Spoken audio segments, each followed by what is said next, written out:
Hi everyone. Thank you so much to all the staff and artists here at Self-Help Graphics for putting on this amazing forum. And special thanks to Maria for inviting me to speak here today. I'm Madison Brockman. I'm a paper conservator currently spending a year-long graduate internship at LACMA, as I was introduced. I'm really excited to get to share with you something that is near and dear to my heart, both as a conservator and as a printmaker. I trained in art conservation and studio arts both in the Bay Area and Los Angeles, so hopefully I can share some helpful information related to the preventive conservation of works on paper, not only from kind of the ideal perspective, but from things that are a little bit more accessible to artists and private collectors. And yes, we are all collectors here. I'm sure everyone trades their prints, purchases prints, and of course we all keep our own. So let's keep them in great shape for the future. Preventive conservation is a huge topic, and it covers a lot of common sense things and some things that you might have not considered before now. First, I want to start with some essential definitions to get us all on the same page about some terminology and concepts important to this subject. Then I want to briefly mention artist materials and the practice of printmaking.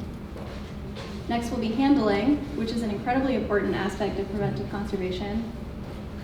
And then we will cover storage materials, which I consider the simplest and most effective method to preserving your prints. I also want to briefly discuss the basics of managing your environment to ensure your collections are kept stable and safe.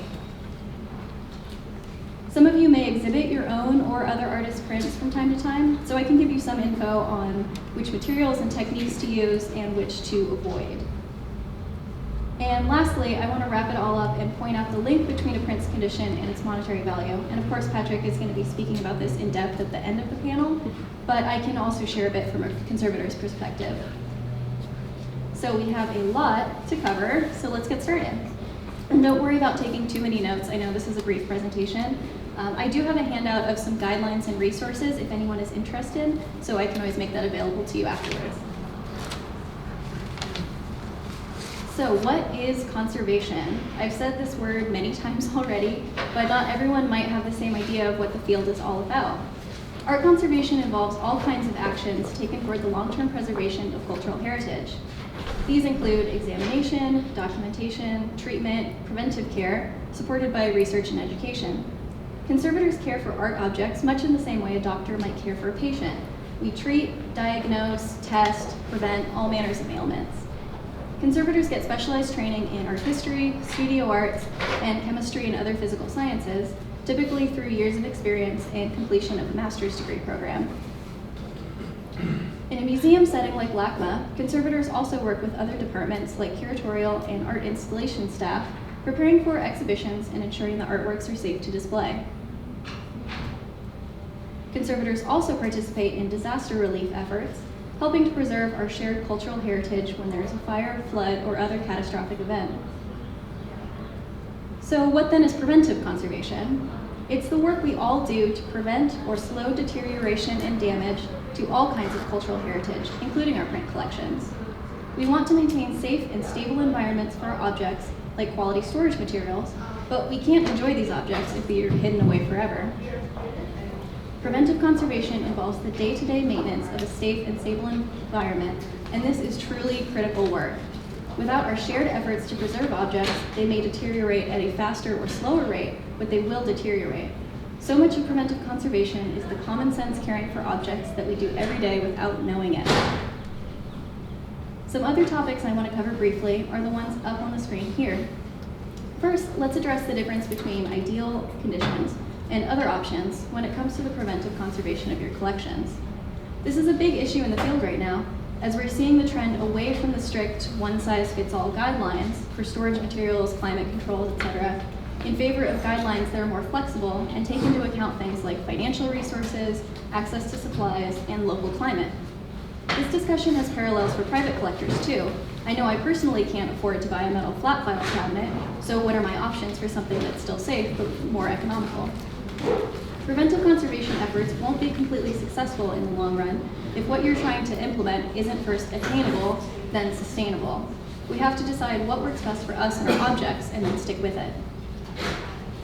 I have also mentioned environment many times already. This is just to say the surroundings around the object. This includes the climate, like light, temperature, etc., but also includes the materials that they are adjacent to and the materials in which they are stored, even including the building itself.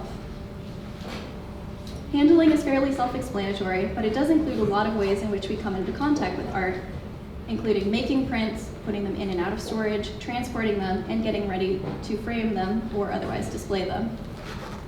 Primary enclosure is simply the first level of defense for an object, the first storage material. This is typically a folder, sleeve, box, etc., and the quality of this material is hugely important for preservation. And on a related note, the terms acid-free and archival pop up often when shopping for artists and storage materials. These terms actually don't mean much and can be misleading. Acid-free simply means that at the time of manufacture, it has a neutral pH. Over time, however, it may grow acidic as its lesser quality components start to deteriorate. Archival, on the other hand, is a more vague term that usually denotes something as somewhat stable in the long term, but many of these materials can be untested and pose risks for certain types of artworks. Something that is archival is not necessarily a silver bullet. You should still be aware of how it will interact with your object over the years. So let's start at the beginning. So much of an object's fate is determined by the materials from which it was made. As a general rule, choosing more stable materials will decrease your odds of having undesirable changes in your prints over time. As a conservator, though, I believe very strongly that we shouldn't unnecessarily influence an artist's decision on what materials they should use. That might unfairly hamper your creative output, but we can and should inform artists about how their materials will fare over time. From there, they can begin to make their own choices, and then we as conservators will just handle the rest. The reason that works on paper from many hundreds of years ago still exist and can be treated is that they're generally made with staple materials like linen and cotton fibered papers and black oil-based printing inks. These have good aging properties, unlike more modern materials like acidic wood pulp containing materials and dye-based colored inks. But again, please continue creating art the way you want. We can work together to preserve your prints through other aspects of preventive conservation like storage or environmental management. So let's move on to handling. Paper is pretty amazing stuff. It's strong and light and can last for many centuries, but handling is definitely the easiest way to inflict damage on a work of paper. Most of the condition issues I treat as a conservator are related to poor handling and homemade repairs, creases, losses, tears, often with tape. Conscientious handling goes a long way in ensuring your prints stay in good condition. Most of this is pretty common sense. There are a lot of parallels between good handling practices and cooking or working in a chemistry lab. You want to make sure that you don't have any long, loose hair or jewelry, long sleeves, or anything that can kind of catch on the edge of your print and tear it. Clean, dry hands are a must. No lotions or hand sanitizers, as is a clean workspace. I know it's sometimes hard in a print studio, but it's also good practice to avoid eating or drinking near your artworks. If you can't lift an object from the flat tabletop without crunching the corner, consider using a clean piece of paper to slide under it and help you lift it up. Micro spatulas are also a really great multi-purpose tool, and I have one of those I can show you later. And they're really inexpensive at places like Amazon. It may sound silly, but plan out your route and ensure your destination is ready for your object. If you pick up something, walk across the room, and then realize your box or drawer isn't open, you might have to find a temporary resting place for your object, which could put it at risk. Focus on moving only your object rather than carrying many things at once. Move slowly and carefully so your print doesn't catch a breeze or fly away and tear. And as you know, prints and other artworks can be really large, so ask someone for help if you can't safely move it yourself. Better to get help than try to wrestle with an unwieldy object alone. I often get asked about gloves. Should I use them? What type should I use? This is different for other types of objects, but for works on paper, clean, dry hands are best. Gloves reduce our tactile response to the object, and they might catch the edge of the paper and tear it. Cotton gloves also don't prevent skin oils from getting onto your prints, and they're really clumsy to wear. Just as a side note though, if you do have photographs in your collection at home, please handle them with nitrile gloves, the kind that you might use for printmaking or see at a doctor's office. These prevent fingerprints from corroding the surface of the emulsion. In the top right corner of this image, you can see fingerprint smudges on the silk screen, which you might not notice in normal light or until it's too late. Unfortunately, this type of condition issue is virtually impossible to treat. When you keep your hands and workspace clean, you can help ensure that your prints won't become dirty, stained, or smudged with ink or other media in the area. And be cautious about wearing nail polish, as this can be scuffed onto your artwork and is very difficult, if not impossible, to remove. When you lift a loose print, it's best to do so in adjacent corners. Paper conservators call this the belly or taco method. You can lightly hold the corners in your thumb and index fingers, but don't put too much pressure on them so you dent the paper. When you carry the object, allow the middle to sag down, creating a nice rounded curve. And then when you set the print down, you put the belly down first and allow the edges to fall down gently. You can also use the scissors grip instead of pinching, which is the technique I like to use. And this just distributes the pressure on the paper a little bit more broadly. If you have stacks of prints or papers, avoid shuffling through them. This will prevent tears, dents, and creases at the edges. A lot of damage to an object can be avoided by mindful handling and will keep your collections in good shape in the long run. Similar to handling, a great deal of damage to paper-based collections can be prevented with good storage materials and practices. Primary enclosures are the first line of defense for a print, and the more robust that enclosure is, the more protection it offers. Here you can see a stack of matted prints stored flat on a shelf, next to prints stored in folders. These are two common storage methods that are good choices.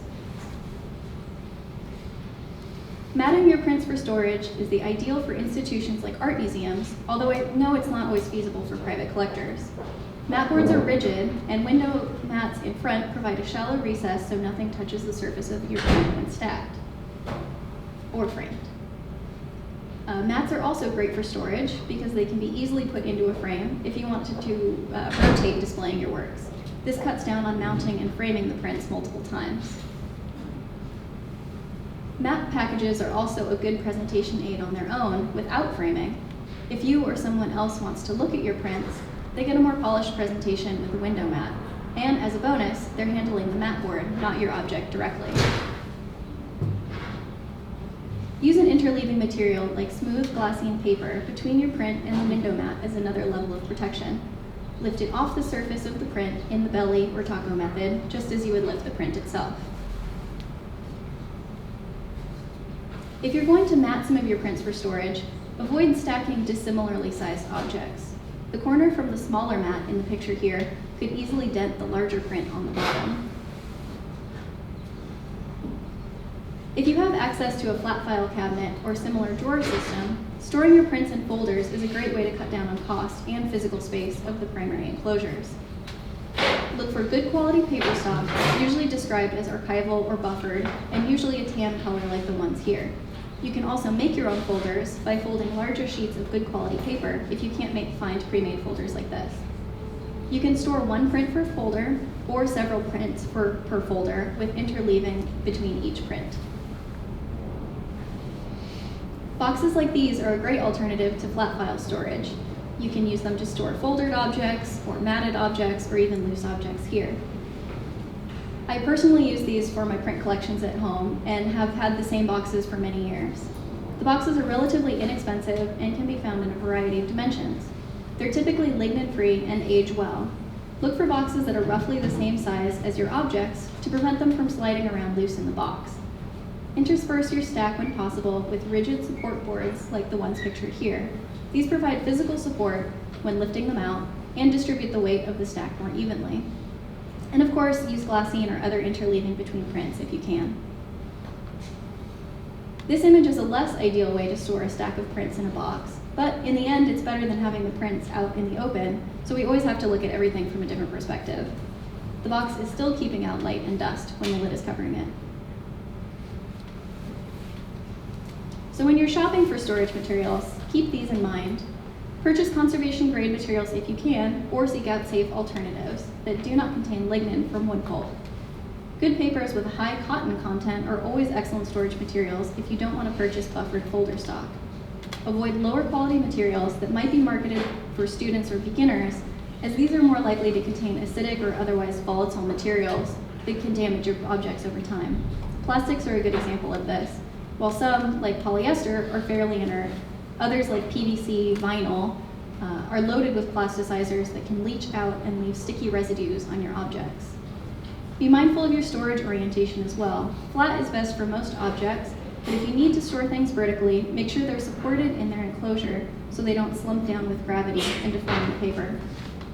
As I mentioned earlier, be careful with products listed as archival. They could be expensive, but still detrimental to your objects.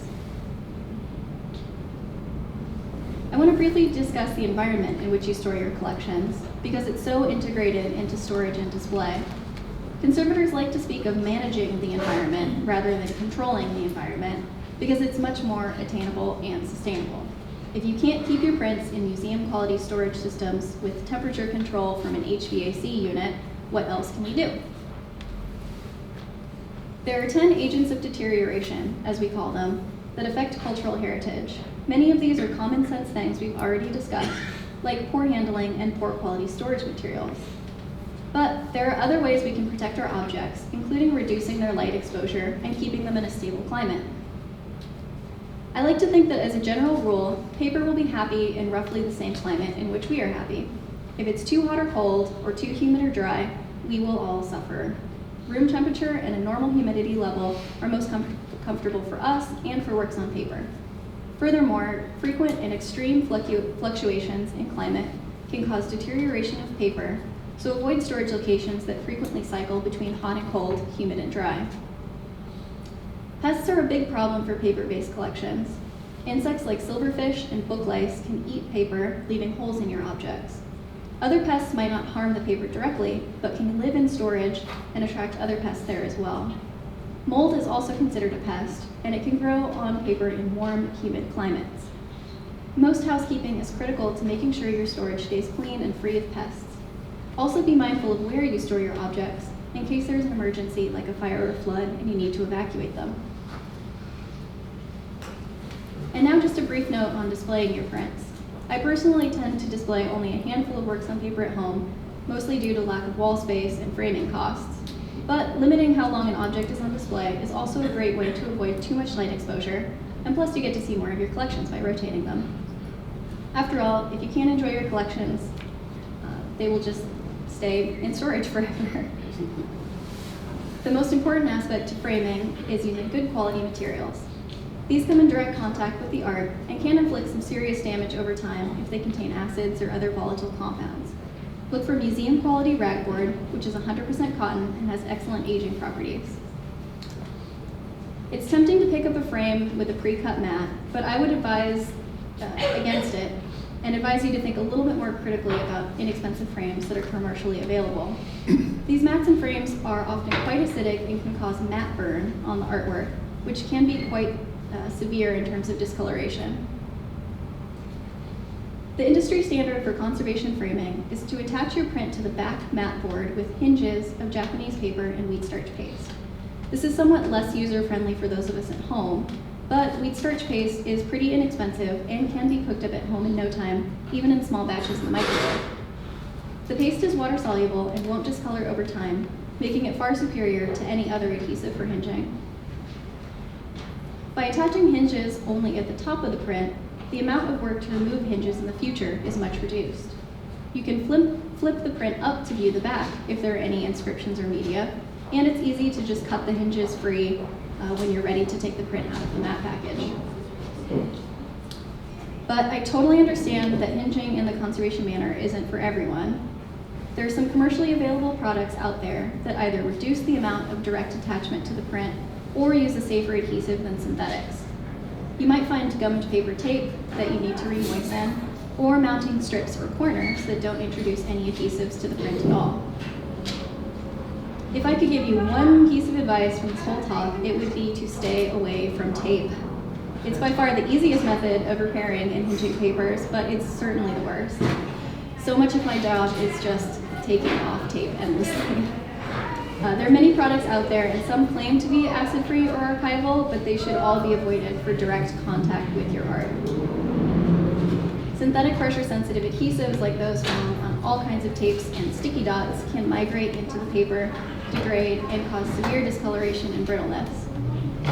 So much of a paper conservator's job is reducing the negative effects of tape, like you see here, which is difficult or impossible to entirely remove.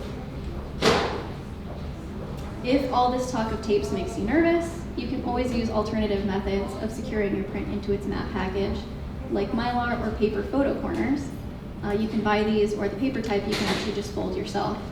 These don't introduce adhesive to the object, they just hold the object in place and can be unfolded to lift it out of the matte package. So in the end, you can probably start connecting the dots on how all these aspects of preventive conservation come together to determine its value down the road. Even if you don't consider yourself a collectible artist or a collector at the moment, you never know what the future holds. The best thing we can do for our artworks now is to keep them in the best condition we can for what will come. Even if an object has no monetary value, it certainly has emotional or personal value. After all, that's why we made it or acquired it. We should honor these objects and ensure they last for years to come. As I mentioned earlier, I have a resource sheet summarizing some of these concepts, so please let me know if you'd like one or if you have any questions. Preventive conservation is an ongoing task, so I hope you're inspired to begin your own preservation journey today. Thank you all.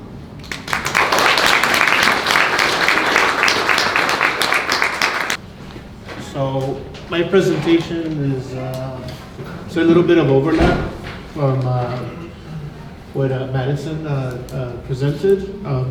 Well, first of all, I want to thank Soho Graphics for having me over, and in particular Stephanie Mercado for reaching out and having me here to present today. So what I'm going to talk about today is paper preservation and conservation from the point of view of an artist. I was really lucky in that early on in my printmaking practice, I would scour like thrift stores for books, and one of the very first books that I kind of found that I kind of used as a Bible for my preservation practice was a small booklet published by the Boston Museum of Art back in 1971 about paper conservation. So a lot of the information that I learned about preserving my paper came from that booklet, but over the years I've also learned best practices from other people, from just advice, from questions, and certainly from attending events like this today. So I'm going to show you a couple of techniques that I've used to store my prints before I could afford flat files, before I could afford like these really nice archival boxes. Over the years, I bought these boxes to store prints, but they are expensive, especially if you're gonna try to buy like 10 of them at one go. It'll run you a couple $100, But anyways, I'm gonna get started.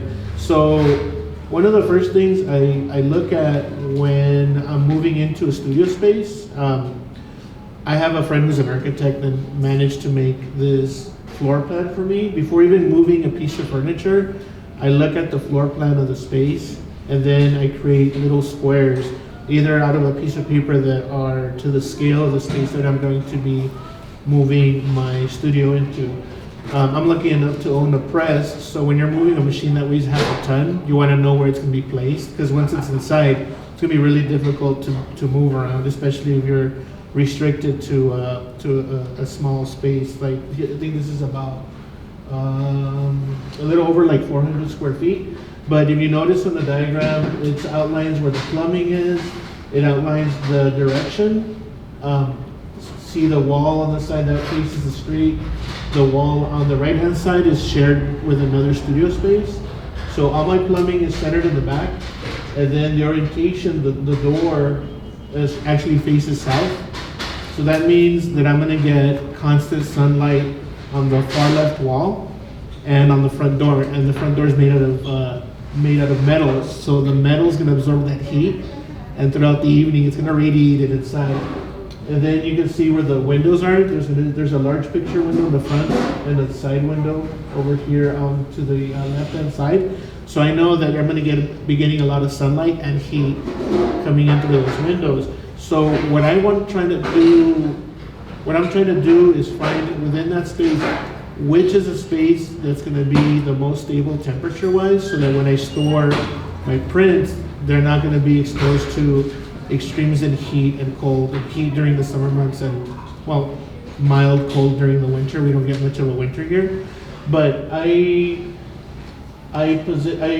this studio, I decided that my flat file was going to go over in the far corner, especially since that wall doesn't have any plumbing fixtures. Also, a lot of these buildings, a lot of the studios I've had are older buildings. Always count on the building flooding. Never put anything on the floor. Like when I moved into this building, I had 3 floods, and if there was anything on the floor, it would have been gone. So thankfully, I keep everything elevated off the floor, and that could be done. On the cheap, you could get an old pallet and just place that on top, but just keep things elevated. Don't keep things on the floor, especially if they're valuable, especially if they're made out of paper. Also, insects can get to them. If your neighbors have rodents, if insect problems, chances are you're gonna get them too. I'm not calling anybody. But no, these are things to consider. So you want to keep them in an environment that isn't accessible to them. So this is kind of like the studio layout that I had in my former studio in Highland Park. So my flat file's over to the far upper left corner, because I deduced that was going to be the best space for where the temperature was going to be stable. The windows, I covered the windows with heavy blackout curtains.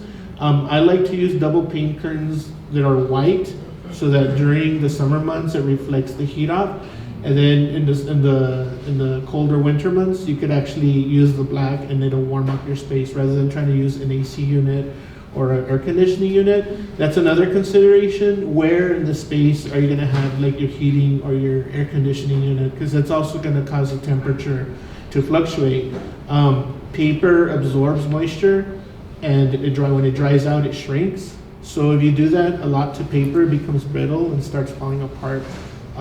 And you're trying to keep that piece of paper in kind of a happy medium where it's neither expanding too much or contracting too much, and that'll keep your works lasting longer. I love paper. Some of it, I thought this slide would be interesting for you to look at. Most papers nowadays, I think correct me if I'm wrong, Madison, but I think starting off in the 80s, a lot of paper manufacturers decided to try to manufacture their papers without lignins, or minimize lignins, the presence of lignins in paper. And lignins are particles within the wood pulp that eventually over time start deteriorating and creating a gas that gets absorbed by anything around the paper. So like old newsprint, if you've seen an old newspaper, it starts crumbling and falling apart. That's because that paper was made with a wood pulp. And here, this is a diagram of the process of bleaching the pulp, which actually removes those particles away from the lignin. So you'll see the wood gets mashed into a pulp. You get cooked. It goes through a process where it gets cooked to separate the fibers. And throughout that process, you get this bleached white paper. When you get this bleached white paper, some of these papers, they throw in like additives that could also over time deteriorate. So as an artist, as a printmaker, in my practice, I try to use cotton rag papers. I even stray away from papers that advertise like 70% cotton and 30% high alpha cellulose. To me, that just kind of translates like, oh, we added some other thing that, may or may not yellow. All those really old Renaissance pictures that survived the test of time are 100% cotton rag. Wood pulp started being used around the 1800s in paper manufacturing, like high output paper manufacturing. And then the paper industry kind of went back into, over time, the process of paper making became specialized so that they could remove those particles from the paper. But they started realizing the importance of keeping paper, the production of paper, keeping rag and linen papers. It kind of did a full circle. So now most papers will last, couple decades. Most manufactured papers produced for publication will last 200-300 years, I think, was the test that they're tested to last. Because imagine a paperback, or imagine like all that literature that was published in the 20s, that'd be like disintegrating. You know, that would disintegrate because of the quality of the paper that was being manufactured during that time. And I'm going to show you, I think I'm in the audience where you guys would appreciate these pictures. I actually got a chance to visit the French paper mill. It's a family-owned paper mill that has their own hydroelectric plant to power their paper mill. It's been family-owned for like 5 or 6 generations. So this is generation 5 and number 6. This is Mr. French and his son. And this is what the beaters look like to beat the pulp into paper. It's a giant blender. And then they take that pulp and they cook it in these giant boilers here. And then eventually it goes into these large sheets. And it's still, at that point, that's still wood pulp. And they get run through these giant rollers, and each one has an increasing increasing temperature. So as it goes through the roller, it gets hotter and hotter until it's a flat sheet. And then beyond that, it goes through a trimmer, and it gets turned into a roll. The day that I was there, they were cleaning out a vat, and this is the result. You get this really crazy transitional roll, that they then use, and they put it back into that vat that I showed you. It gets turned into pulp, and it gets turned into like a darker color, most likely black. But looking at that process kind of gives you a sense of like how the paper. Just looking at how the paper is manufactured gives you a sense of kind of the care taken to produce it, and I don't know, it was a really neat experience to check that out. And this is what the rolls look like before they're trimmed. They're trimmed down. That red roll, this is a really fun fact. That red roll was made for dynamite. So they make the roll for they meet the specifications for dynamite. So that's the paper that goes around dynamite. Yeah, because they were able to meet the specifications of thickness and I guess color, but mostly thickness. So this is what a deteriorated piece of newsprint looks like. This is a piece of paper that has a ton of lignins. So over time it'll become yellow, and then it'll just disintegrate. Unless if you keep it inside, I think even if you go through great lengths to keep it in an acid-free environment, you could probably mitigate some of the deterioration, but it's really difficult. An example would be posada prints. They were printed on paper similar to this. That's really thin onion skin paper. So those are really difficult to conserve. I have a few, and I'm afraid to take them out of the sleeve. I just keep them in there, and I keep them in a mat. So this is a piece of paper from like World War I. But notice the yellowing, the deterioration of this piece of paper gets handled too much. Eventually it just becomes a pile of flakes and dust. These are some really simple designs. I brought the boxes if you guys want to take a look at them. I mentioned that these clamshell like archival boxes or Solander boxes can become expensive. One of the ways that I store my prints is I put barrier paper in between the prints, like glassine or like an acid-free paper in between the print, package it in a polypropylene bag, and then stick it inside one of these boxes, their boxes are not made out of archival material, they're made out of corrugated cardboard, because that's the material I had. But that's a good short-term solution to storing your prints. As an artist, you don't want to keep, as an artist, you want to sell your edition, but also you have to think about, how long is it going to take for you to sell out of that edition, and what's going to happen to it in the time. What's your 3 to 5 year strategy for that edition? You want to keep it in the best environment you can to withstand the time between when you produce it and when a collector or museum buys it. And that's one strategy. And this is what it looks like folded out. That's kind of like just 2 sheets of board. And again, I'll invite you guys to take a look at these boxes. This is another one. This is a really simple box. and this is what it looks like. Flattened out, it's just a sheet of cardboard. The packaging that paper comes in is also a great way to store the paper, but once you put them inside a polypropylene bag and stored properly with barrier paper in between, if you move these prints around a lot and they're ink heavy, the ink will transfer between the print that you have facing up and the back side of the other print. Also, don't put a lot of weight on top of those, because there's always a chance for the ink to transfer between one print or the other, and that's why it's important to put like some kind of barrier between it. But if you're interested in looking at more of these designs, I recommend this book. This is a really great book, especially if there's any aspiring bookbinders. But I found it useful for myself as an artist to look at. Franz goes through and gives a lot of different designs for portfolios and for boxes, and gives you step-by-step instructions. Another thing I didn't have a slide for, but I wanted to mention, was shipping. Don't trust the post office to take care of your of your print.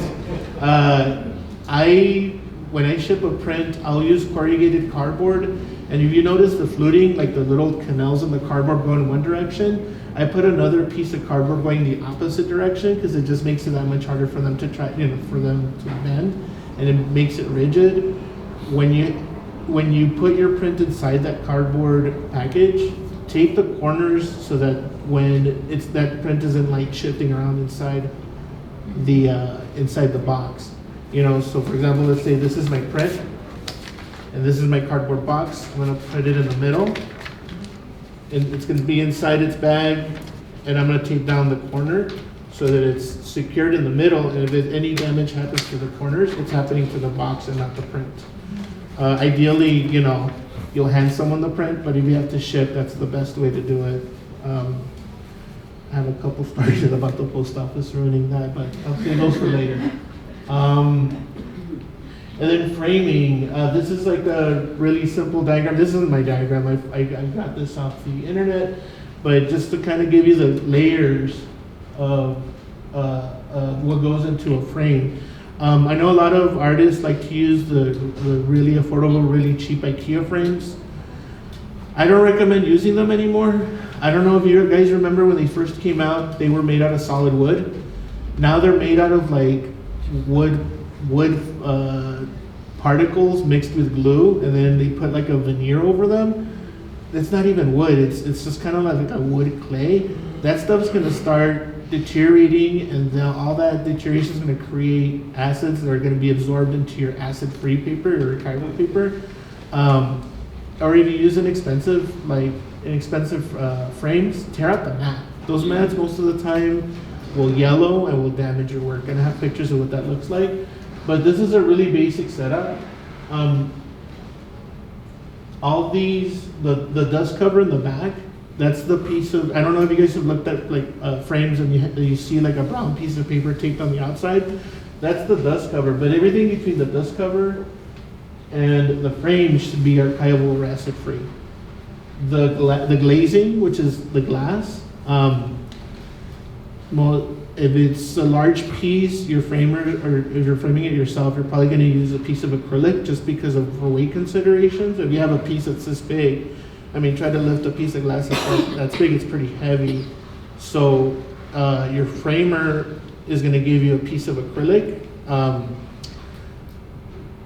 These are important questions to ask your framer. If that acrylic, how much of the UV rays is it going to block out? If it's glass, like is it museum glass? What kind of glass is it? If you're hanging this print, is it going to go on a sunny wall? Or the gallery that you're presenting the print in, do the lights have UV filters? Do the windows have UV filters? What's the length of time that print is going to be exposed to the sun? You're trying to avoid your work from being exposed to these elements too much.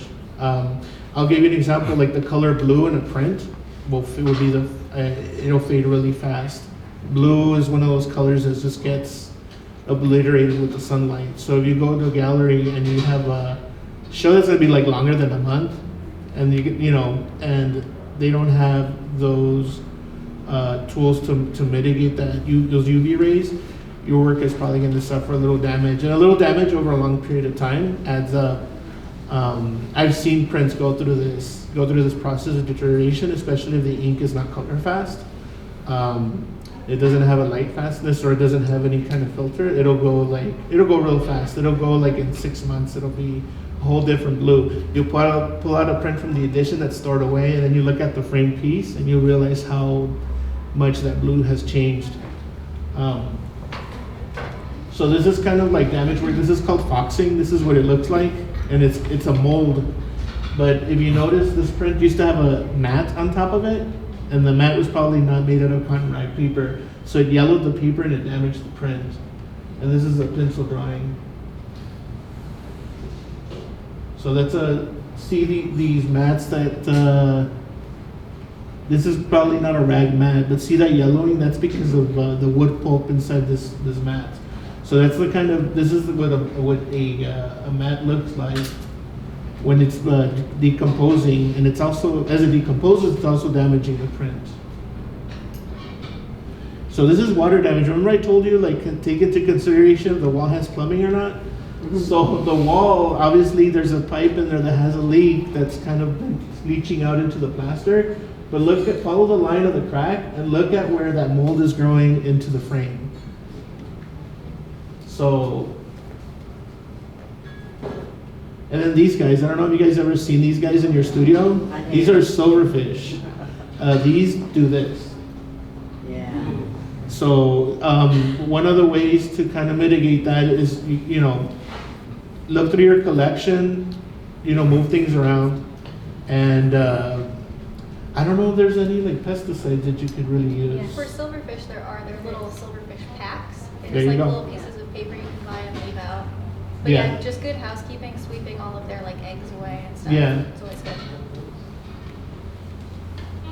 And that's a close-up of another mat, but notice that the last layer of that mat is not yellow. That's because it's probably a piece of paper that's acid-free or has like a calcium bicarbonate buffer to it. But still, I don't want that. I wouldn't want that kind of mat anywhere close to a print. Like you always want to, you know, even though it's pricier, like if you get something framed and you feel it's worth keeping around, get an archival, not archival, museum board or rag board mat.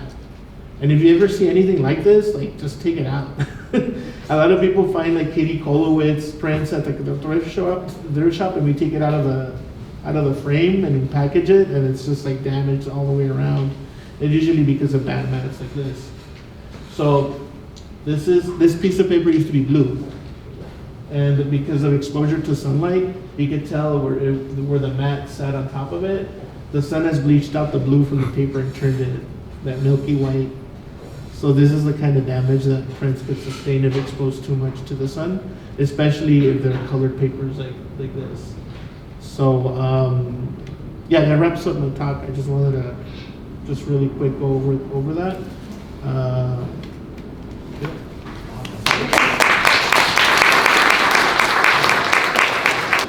Good morning. I'm very happy to be here. I love self-help graphics and art. I used to know Karen Boccolaro when she was the founder.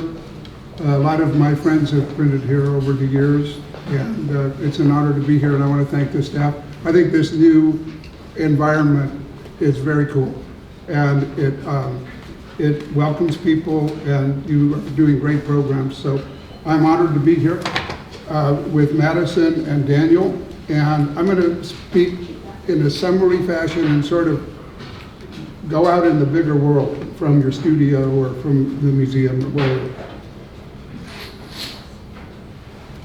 So my question is, where do conservation and space intersect with your careers as artists? And are all of you artists? Okay. So I have some thoughts for you to consider at different levels. So why do people buy art? Well, maybe your first sale was to a friend or your mom or dad or a cousin or somebody. But they also buy it because they like it. They relate to a particular work. they can afford it. You all know Carlos Almaraz and Frank Romero and people. I used to buy pastels from Carlos for $150, or prints from Frank for $25 or whatever. It depends on where in their career you know them and what you can afford. They want it to look good wherever they are, and whether it's a room or an apartment or a house. And as your clients' tastes and budgets develop, hopefully upward, they still like it. They see that you have, as an artist, developed your imagery. And parenthetically, a gallery owner gets barraged by artists who want their work to be shown in the gallery. And what the gallery wants is an artist whose work is sort of compatible with the vision that the gallery owner has, but also he or she wants to know that there is a longevity to the work that the artist will make, that it's not just a one-shot deal, that there will be consistency and growth and vision, all those things developing, so that he or she gets, has inventory to sell over time, because the gallery's responsibility is to promote and develop your career. And in exchange for that, the owner of the gallery wants to get compensated. And they have expenses, they have to pay rent. Some galleries are in a high rent district, some galleries are in a low rent district. Okay, so sometimes your purchasers, your buyers will like similar works by your friends or other artists. They can still afford it. It may complement what they already have, look good in their new residence as they advance, and it's in good condition. And what Madison and Daniel have emphasized over and over again, that condition is really important. I'm a fine art appraiser, an art consultant, other stuff, and one of the most important things in valuing a work of art is the condition that it's in. So if you make great stuff and you don't properly store it, or you let it deteriorate, you're shooting yourself in the foot over time. And just parenthetically, I was talking to Frank Romero yesterday. In July, he will be 78, so he's advancing, still agile and a good dancer and all that stuff. But he just sold to a museum yesterday the very first woodblock print that he made when he was still in high school and taking night classes at Otis. So that was from maybe 1954. And the reason that he was able to sell it, and they were able to give him the price that he wanted, was that it was in good condition. There was no foxing, there was no deterioration, there was no acidification. He used, and he is a stickler, like you guys are, for good quality paper, good quality inks, good quality pastels, whatever.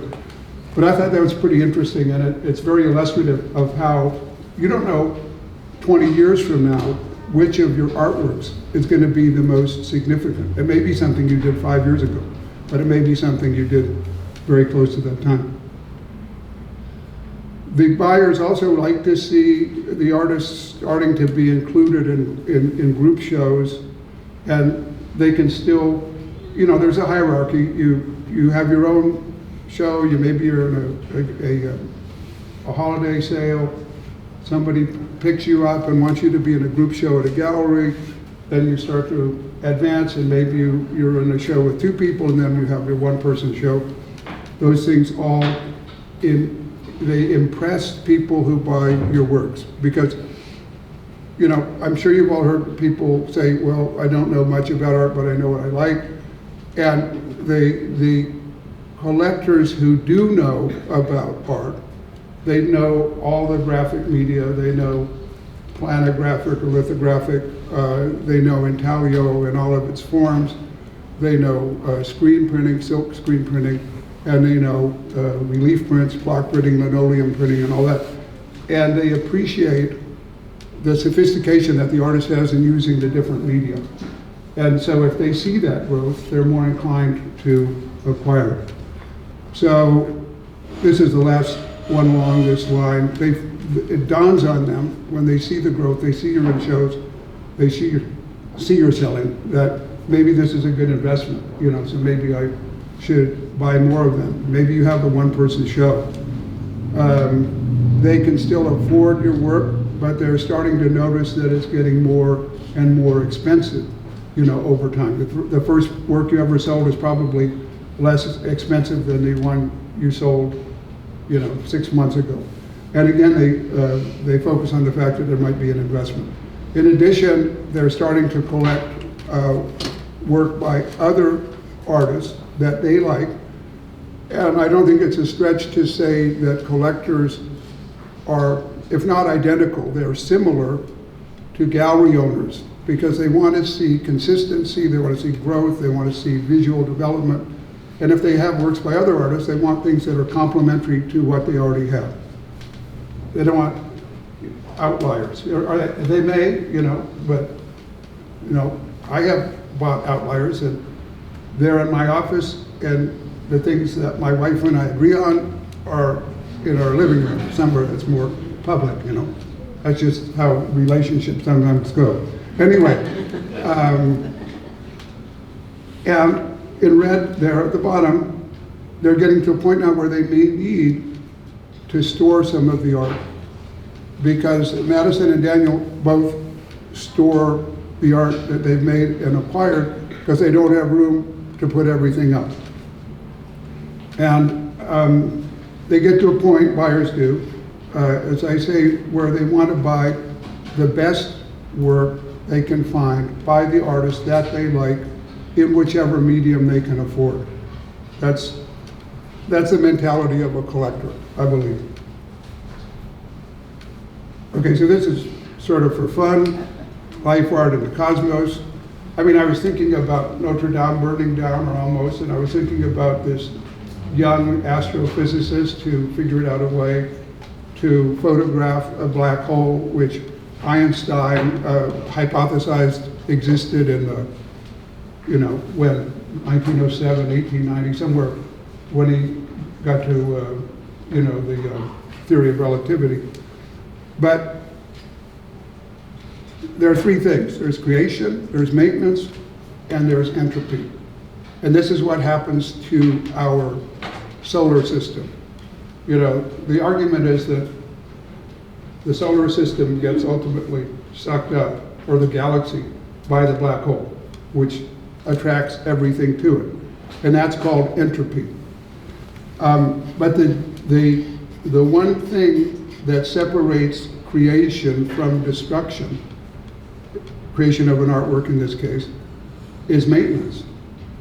Maintenance, you know, always think of maintenance as being a low-paying job, but at one level, it's the most noble thing there is, because it promotes continuity of what was created in the past. So maintenance is incredibly important. It's incredibly important not only from the perspective of the artist maintaining his or her life's work, but it's also really important from a valuation perspective. So from a you know, if I'm appraising something, if it's well maintained, and this could be a car, it could be a horse, it could be an artwork, it could be anything. But absent maintenance, there's a decrease in value, there's a decrease in the reason it was created in the first place. So the conclusion or translation of this is that if you create a work but you don't maintain it, it may fall into disarray, it may fall into poor condition, and ultimately it would become uncollectible, undesirable, and probably unsaleable. Most buyers won't buy a work that's in poor condition. Or if they want, they will bargain the hell out of you. You know, they'll really outwork you to get it for as little as possible. So where people buy art is, there are various retail markets, and the highest where things are most expensive is the luxury and high-end gallery and dealers. There are mid-level galleries, and I'm sure if you think of them, you can, like Gagosian or LA Louvre in Santa Monica, those would be pretty high-end galleries. Mid-level ones might be along La Brea. They may be in the neighborhood here. They may be at an artist collective that are discount and wholesale galleries. I just visited a wholesale gallery in the brewery, and their prices are half price of what something would be, by all things being equal by a name artist, it's what something would be at a more prestigious location. Why? Because rent's cheaper at the brewery than it is in Beverly Hills or West Hollywood, wherever. You get collectors clubs, television markets. These are more for jewelry and things like that. These online auctions. But their internet sales are very, very popular and growing right now. And you can get some interesting things. So, who are wholesalers? There are some dealers. Artists sometimes are wholesalers. If you're selling directly to your clients and don't have artist gallery representation, you're probably selling it for a lower price than the gallery would sell it for. Maybe, maybe not, but it's likely. Private treaties, which is what the IRS calls them, are one collector to another or one artist to a collector. And depending on what the work is, there are certain artworks that never get to the gallery level. They never get to the auction level because they're highly respected by private people who know the artist's work and preempt it from going to the gallery. They buy it. And sometimes these things end up in museum collections. I've appraised private treaty transactions that have been collected by LACMA, that have been collected by a lot of other, MOCA or MOLA or whatever. They're just, they don't, if they know something's really good, they have direct access to the artist or the artist's representative, they buy it privately. And they're really hard to appraise because the IRS wants you to substantiate the valuation you have given to an artwork. And if it's private, it's private. And some people don't want the public to know their names. They don't want the public to know where their collections are. They don't want to get robbed, whatever. So these are some of the wholesale market levels that you can see. Holiday sales are often wholesale or even production level. I mean, how many of you have sold at a holiday sale? A few anyway, a few. And you give good prices, right? And people haggle with you a little bit. But if you sell at a charity event like at Casa de la Raza or Self-Help, typically there's a little higher value, and all those things go into the pricing. Okay, so how do you price or value your artworks? And the one thing about pricing and value is that they are rarely equivalent. The value of something, like Madison said, it can be emotional, it can be relational, it can have certain associations with it. Like we were talking about Rauschenberg earlier, somebody mentioned Rauschenberg. He did the first Earth Day. It was a silk screen at Gemini that he did, not a silk screen, but a lithograph. And it was a big eagle, and it was all surrounded. And then those sold out, and so they did offset lithographs of the hand-pulled lithograph, and those sold out. So, the price of those things doesn't necessarily equal the value, and value changes over time, as does price. There can be appreciation or depreciation. So where you sell, the origin of the sale, if you're selling through your studio, or you're selling in a group show, or you're selling in a one-person show, or you're selling at an auction, those things all typically result in different prices, because you have to be aware of the costs that the people who are selling your artwork are incurring. Has anybody ever bought anything at an auction? Okay, so I mean, I think auctions are sort of like printing money, because there's a hammer price, and then there's a buyer's premium, and there is the seller's fee. So typically nowadays, for every dollar, the auction house makes 50 cents. They take 20% from the seller, the consignor, of the auction, of the hammer price, so going, round, sold, that's the hammer price. And then they take 25 to 30% from the buyer. And that's how they cover their expenses. So if they sell for $1 or $400 million, like they sold the Salvador and Mundi at Christie's, theoretically by Leonardo da Vinci, they made a hell of a lot of money. I mean, they make a huge amount of money. In fairness, if it gets above $100 million, they lower the fee, that they charge the consignor.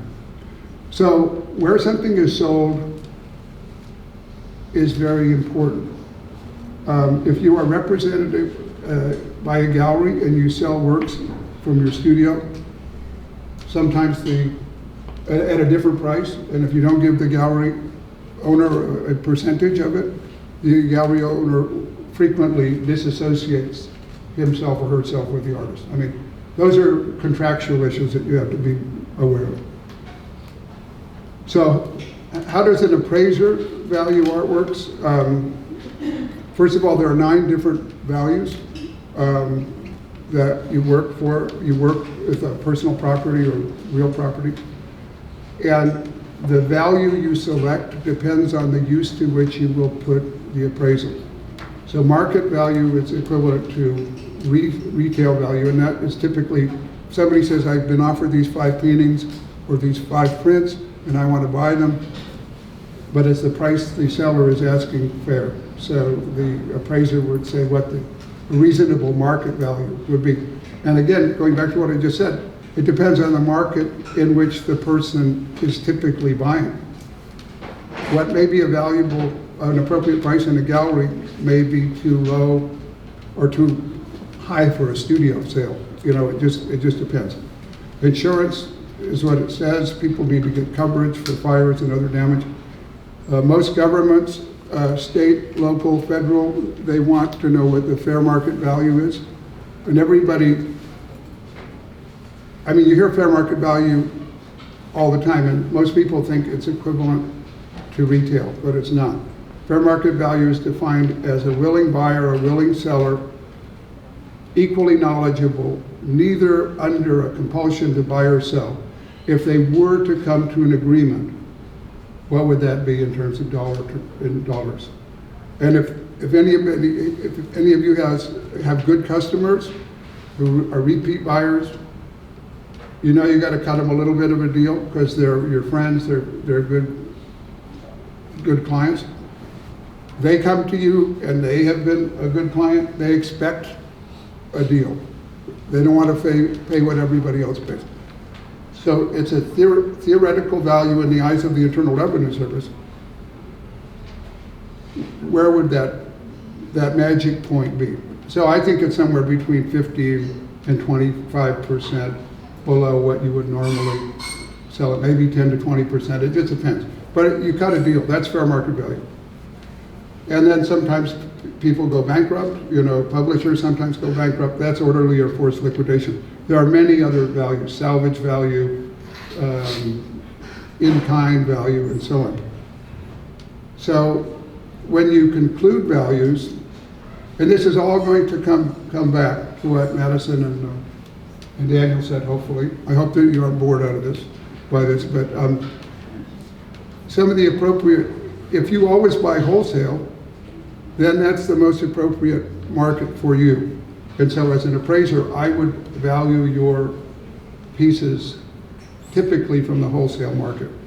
Because depending on if it were a donation, I would probably say you've got to take into consideration the retail value and the fair market value. But there are different markets and they have different value associations. Some people buy from online auctions, some people buy from Gagosian or LA Louver. I just was called by a person who bought 2 David Hockneys from LA Louver, and she has a house in Malibu. The house was burned down.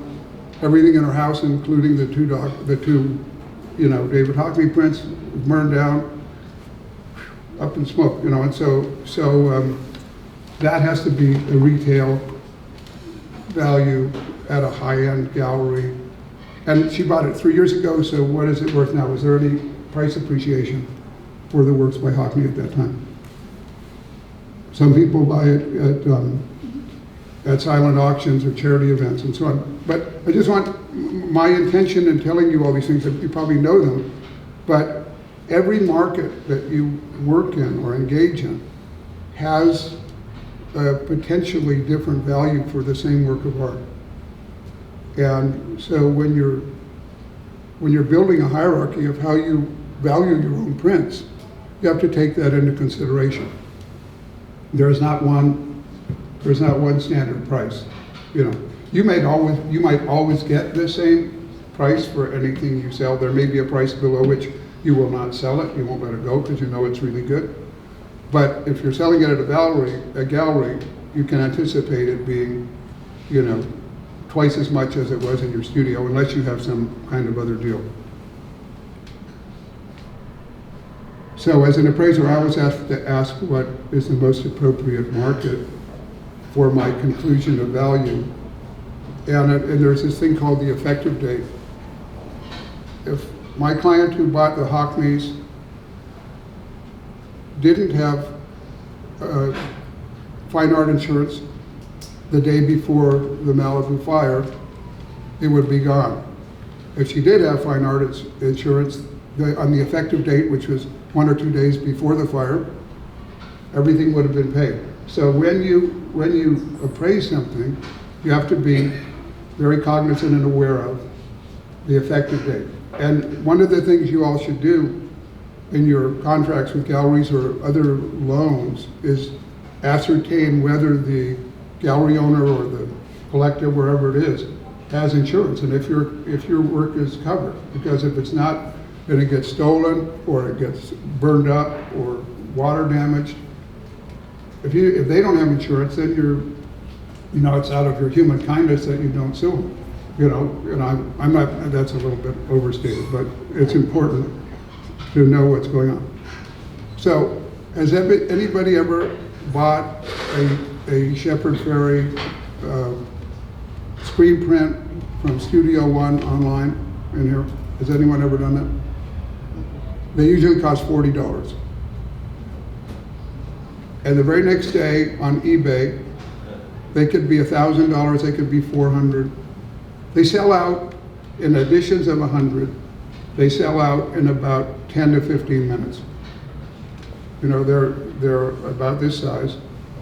And if you have Sid Vicious or some punk rocker or Dylan or Jasper Johns, that's an image that's very popular, they go out really quickly. Other ones that are more political sometimes don't. But the fact of the matter is that that's a good illustration of how something moves up through the different markets that exist, from the production level to the wholesale level to the resale gallery level, and then up to the higher echelons. His Obama Hope pictures that were done 50 years ago, or not that many, how many years ago? Anyway, about 10 years ago. Anyway, those started out at $200. Now they're on Artsy and some of the other online sites for $6,000 per sign. So, anyways, price appreciation happens and price depreciation happens. Value the same. And it also depends on the condition. Great print can be worth very little if it's in poor condition.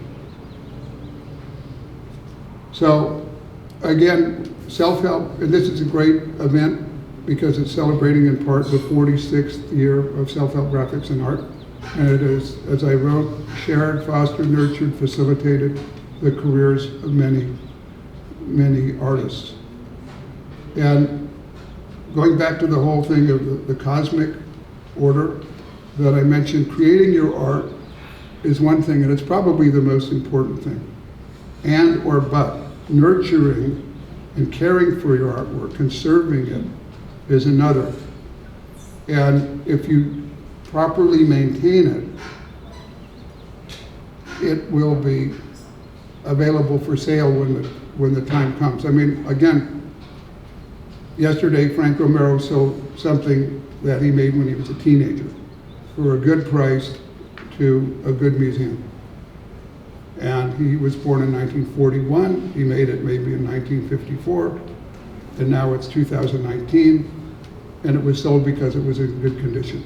So, had it not been, it wouldn't have been sold. New opportunities. I thought this was sort of funny.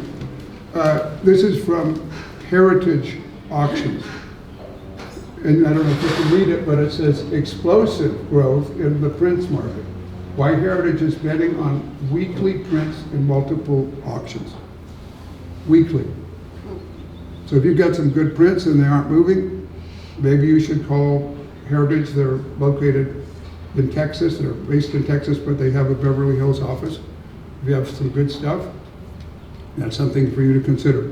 And I'm sure you're all creative enough to figure out other options. But that is trying to summarize that in the